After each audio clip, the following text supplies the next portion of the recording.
project manager, and Java and .NET, and whatever else you want. So they put their Boolean in. We want to always be checking resume.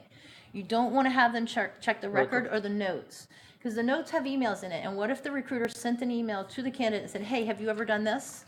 Now it's going to show up that they have it when they don't, or maybe they don't, right? So we only want to look at what they have on their resume.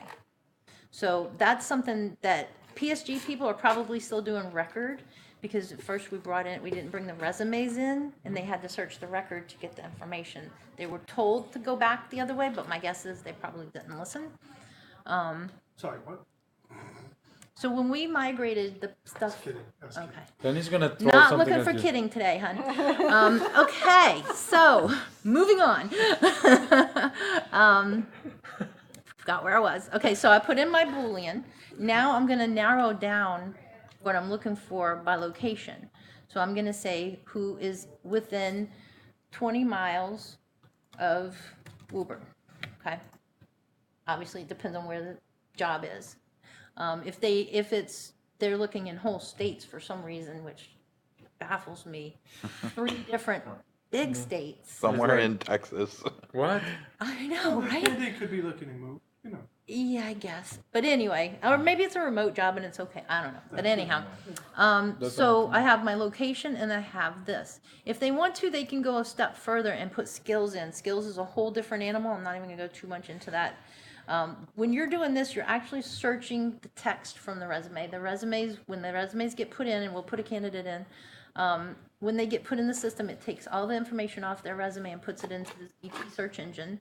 Takes all the noise words out, the ands, buts, ors, these, things like that, so that you can find what you're looking for. That's one thing it does. The other thing it does is it looks for skills on that resume that match what we've got set up in the database that we're looking for. We have about 340 skills or so in here that we're looking for. And then eRecruit can track from that resume how long they used it, how long it's been since they used it.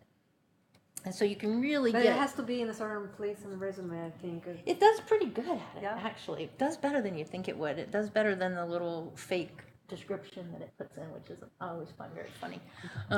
It tries to make a summary of the candidate and put it into the record. It doesn't do too good with that. But so anyway, if I wanted to say Java, right? So I'm going to say programming languages Java, and where they've used it within the past 6 months, or they've got a year's worth of experience and they used it within the past 6 months. All right, and I can add more to that. So this will be a combination Boolean and skills search, which is searching in 2 different places. Right. But these skills let you get really pointed. So you want to cast your net small first, get a small number of people, and then if that didn't work out, go out bigger. Right? That's what they're supposed to be teaching So them. is it an and or? It depends on what you want. So you have an any and all here. But for Boolean, it's going to be looking for and. And, Yeah, for Boolean and skills, it's looking for both. Okay. But if you put more than one skill in here, you can say Oh, okay, and so or. you can choose and or Yeah, on the so I could go skills. project manager.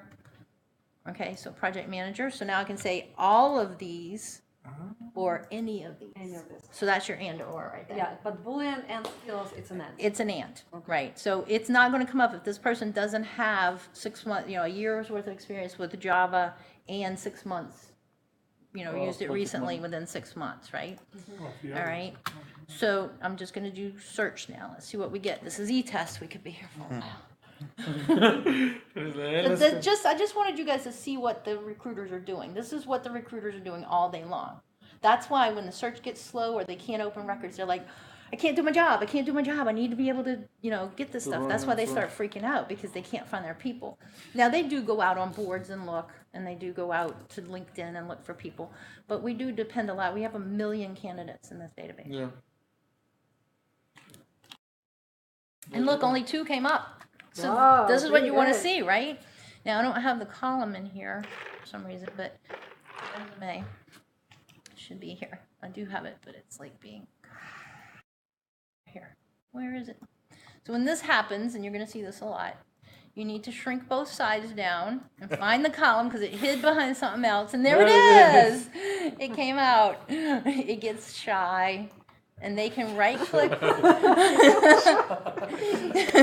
So they can right click on this right here And preview. and see the resume and all the things they have Oh, in look at- Boolean are highlighted in red. Fancy. So they can see all this stuff. It's a pretty cool tool, guys. But it's a This is pain in first the time I ass. see it. Well, this is good. That's why I wanted to show you. It's a So this is PIA. what the recruiters are doing all day long, and they're trying to find that right person. So they'll go through here, and then they go to the next one, and they look at that one, and they figure out who they're going to call. Okay? They figure out who they're going to call. 8-7. Right? All right, so let's say we did all of our due diligence and we have found a candidate now. I'm going to use a fake candidate because any of those other candidates, when you're testing, have people's names on them and they could get an email. Because a lot of the workflows, even though we went through and changed them, a lot of the workflow says and position owner and candidate owner. So that's why I always take that extra precaution to not do that. All right, so if I go over here and go match, I have some fake candidates already in the system that I know about. So I'm the AE. So we have a few places, and it doesn't seem to be that much of a problem anymore. People have gotten used to it, where it may not get credited to the department of the AE. Most of the time, everything gets credited to the department of the AE, but some of the fidelity and strategic accounts always have to go to North Carolina because that's where the job sits or something like that. So this is the only place they can change that. If they don't change it right here, right now, which they're not going to because it's the recruiter, finance has to change it later. Okay? So then you go here and you can pick your candidate, and I'm going to see if Furball's in here. He's my favorite. He's the top cat. Or ball. Oh, you still Top Cat. Slow. That's the job description. Top Cat? He's Yeah. the chief architect Of land of industries. technology. He may not be in here. All right. He manages the No, 53rd, Furball You- isn't there. Testy 53rd Street Alley. Testerson. Testy. Remember him? He should still be in here. Didn't that Cousin have to anger Testy issues? McTesterson. There we go. Here's Testy T. Testerson. Did he have anger issues? Triple T. All right. So when we set this match up, this position up, I forgot to set up a rate. So all they're supposed to do is put in the max bill rate. So if I put 120 here, if I had done this properly, that would have inherited over there. But Or we since can I didn't, delete and do it again. yeah, we don't want to wait for that thing to come up again. So and that's why it's telling you default rates. I don't have them set up rate groups on here. If they set up a rate group on here, you can't change it when you get to the match. So if the AE went in here and set up a rate group and said, here's what we're willing to pay hourly and this is what we're billing hourly, when they made a match, that's what would go through and we can't change it. So I opted out of doing that altogether. Okay. So they have to put an estimated start date in, and then they have to put an estimated end date. They actually don't have to. I just always do. And then this is the tax type. So this is where that guy messed up who said, I fixed everything on the candidate record to make them a shop, but they still went in as W-2. So he probably went in after the fact. The person was probably set as a W-2. He put the match in, and he went back to the candidate record and set up all the shop stuff and expected the match to update. It doesn't do that. So we're going to go W-2 17%, and then we'll say a $50 bill rate, pay rate, and a $110 bill rate, overtime, per diem. Oh, look, Bob's the recruiter. And then that's it. You don't do anything else there. My phone. That's his phone at his desk. No, That's cool. we've told Peely to put his phones to do not disturb. All right. Oh yeah, why I didn't do it? Why does this have request approval? That's a good thing. Why mine didn't go to? It goes to in a meeting, but It should ring then. It should be. yeah, no, it's in a meeting. Approve without sending email. I mean, I just don't see approve an email. Oh, because I'm the AE. See, sometimes you recruit smart. It knows not to put that third option in. Sometimes. So as a recruiter, I'm going to do request approval. That's going to send an email to the AE saying, here's my candidate, right?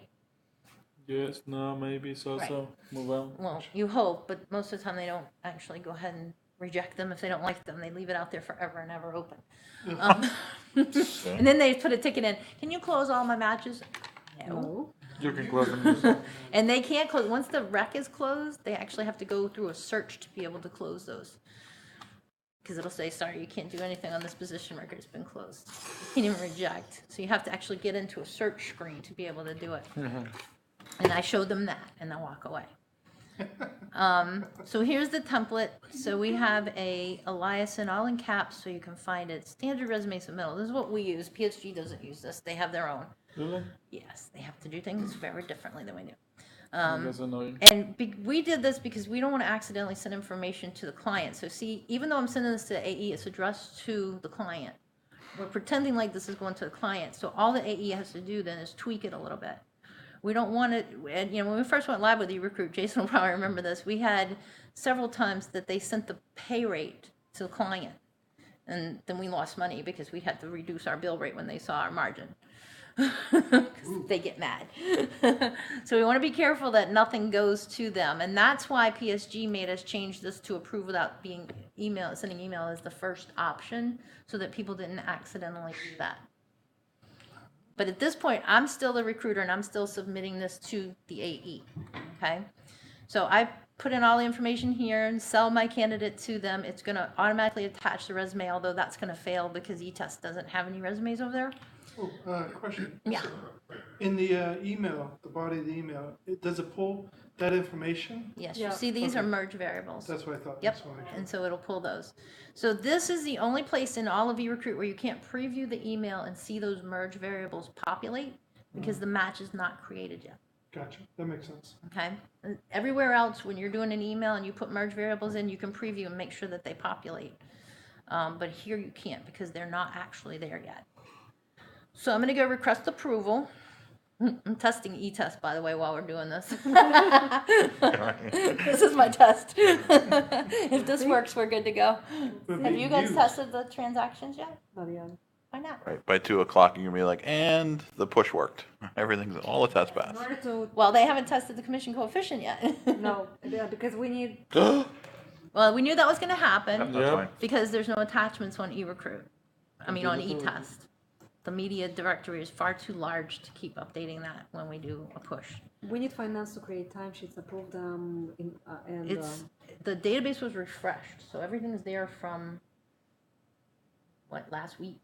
So they could. Friday. Right in there, from what's already there. I'm not making 26 matches again for them to play with. They're gonna have to use real stuff. And they should be, because they should be checking it with the commission's monitor and Right. stuff. So Megan's once should they be create in there. timesheets on eTest, I can go ahead and make sure that the commission